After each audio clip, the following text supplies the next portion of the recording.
एक समय की बात है, किसी एक राज्य में हरिशंकर नाम का राजा राज करता था। उस राजा के 3 बेटे थे।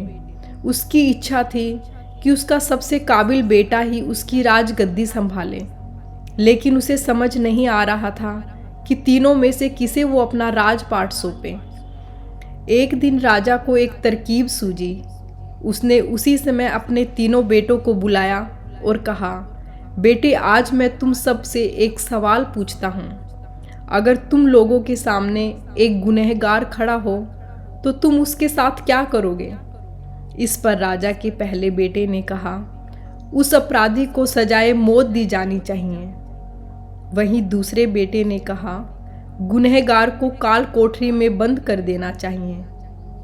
जबकि तीसरे बेटे ने कहा, पिताजी, हमें उसे सजा देने से पहले इस बात की जांच करनी चाहिए कि उसने सही में अपराध किया है या नहीं।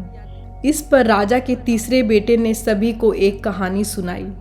एक राजा था जिसके पास एक बुद्धिमान तोता था। एक बार उस तोते ने महाराज से कहा, मैं अपने माता पिता से मिलने के लिए जाना चाहता हूँ। परंतु राजा ने उसकी बात नहीं मानी, लेकिन तोते ने भी हार नहीं मानी। वो लगातार महाराज से जिद करने लगा कि मुझे माता पिता के पास जाने दो। अंत में राजा ने तोते की बात मान ली और कहा, ठीक है, तुम अपने माता पिता से मिल आओ, लेकिन वहाँ तुम ज़्यादा दिन नहीं रुक सकते। राजा ने तोते को केवल 5 दिन की अनुमति दी और कहा, तुम 5 दिन में अपने परिवार से मिलकर लौट आना। इसके बाद तोता 5 दिन के लिए अपने माता पिता के पास चला गया।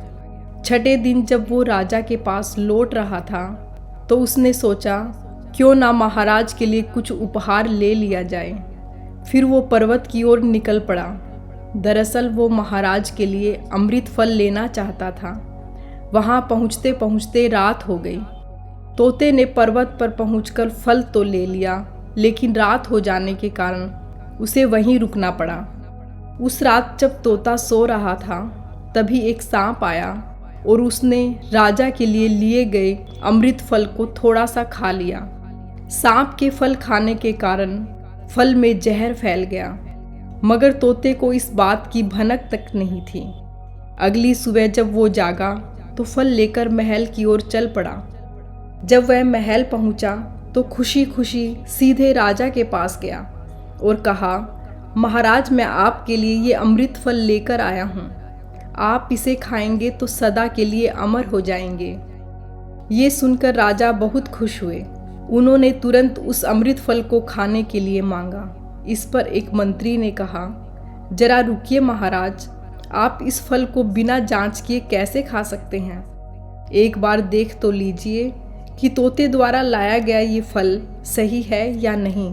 राजा उस मंत्री की बात से सहमत हुआ और कहा कि तुरंत इस फल का एक टुकड़ा कुत्ते को खिलाया जाए।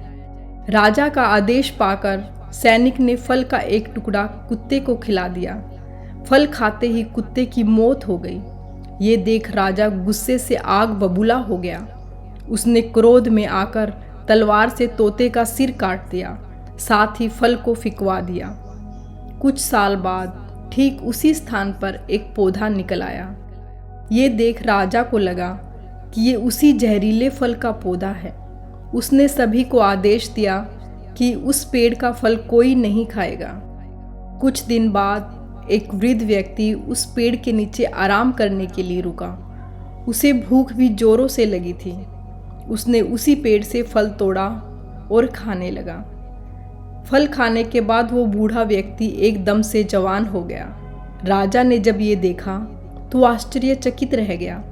उसे समझ आ गया कि वो फल जहरीला नहीं था। उससे बहुत बड़ी गलती हो गई। उसने बिना सच्चाई जाने तोते को मार दिया। इसे लेकर उसे काफ़ी पश्चाताप भी हुआ। इसके लिए वो खुद को मन ही मन कोसने लगा। इधर तीसरे राजकुमार की कहानी खत्म होने के बाद राजा हरिशंकर ने उसे ही अपना उत्तराधिकारी नियुक्त किया। इसके बाद राज्य में जश्न मनाया गया। इस कहानी से हमें सीख मिलती है कि हमें कभी भी बिना जांच किए किसी को सज़ा नहीं देनी चाहिए।